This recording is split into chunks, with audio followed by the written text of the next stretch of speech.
Hello, we're now going to analyze the short story Thank You Man by Langston Hughes. He was born in 92 February 1st and died in May 22nd, 1967. He was the type of guy who loved to read books and write stories. That was the reason why his mother always took him to the library. They, they got raised up, no, he got raised up by his grandmother after his parents divorced. Literature is when we read of the experiences of others and they become our own. An example could be when Luella she takes the boy home with her and tells that she also had experienced these things when she was a kid. We are able to place our own experiences in perspective. We can grasp the significance, beauty, or tragedy of an event in a way that is impossible for a person who lacks fundamental literacy. We learn, for example, how to clearly express feelings, describe experiences, and empathize with others. Literature doesn't only teach us how to communicate, it also gives us a common basis for understanding each other.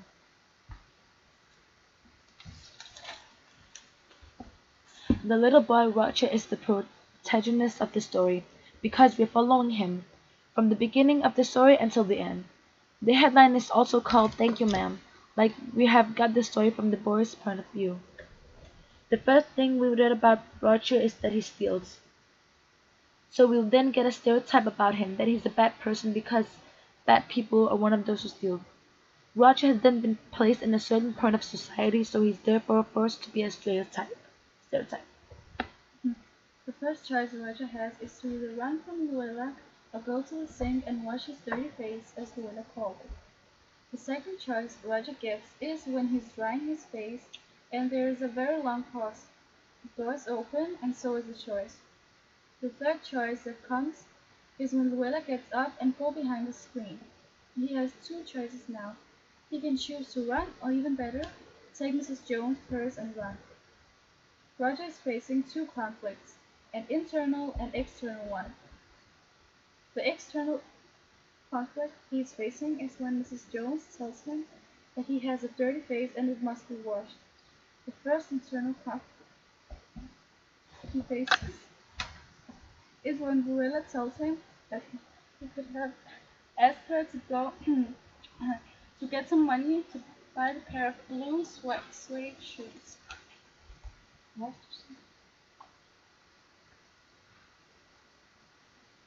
He then asks, "Ma'am," because he couldn't believe his ears that a stranger would offer money to him.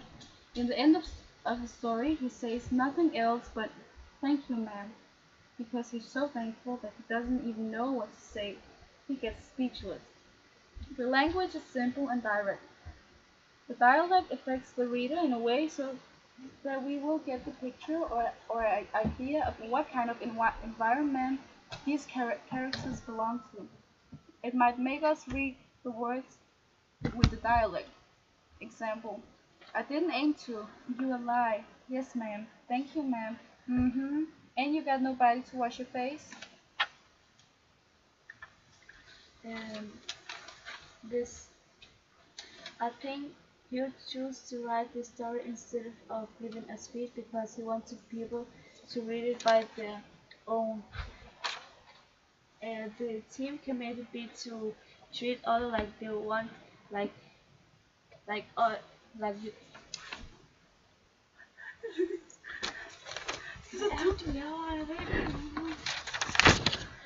The third theme is prejudice. Some people are still prejudiced against black people, especially in the US.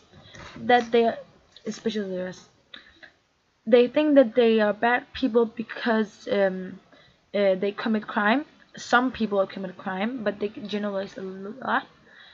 Also because they have been in many conflicts between blacks and whites in the US. Hugh just wants to tell us to show us that people are different in many ways, but they also are human beings. We're all born equal, but unfortunately we are unequal in conditions of life.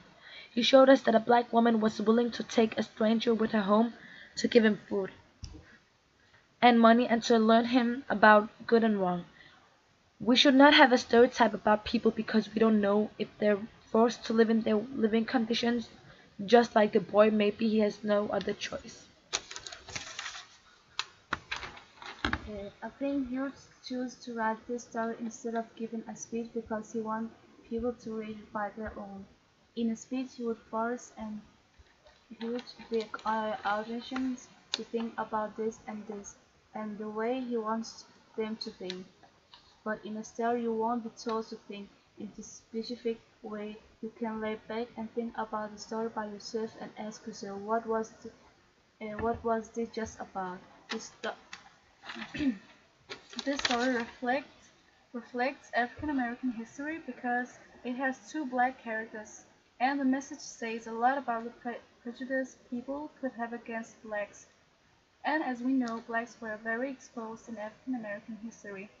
We think the story was written in the 1930s, where racism was a huge topic in the In the southern, in the southern states.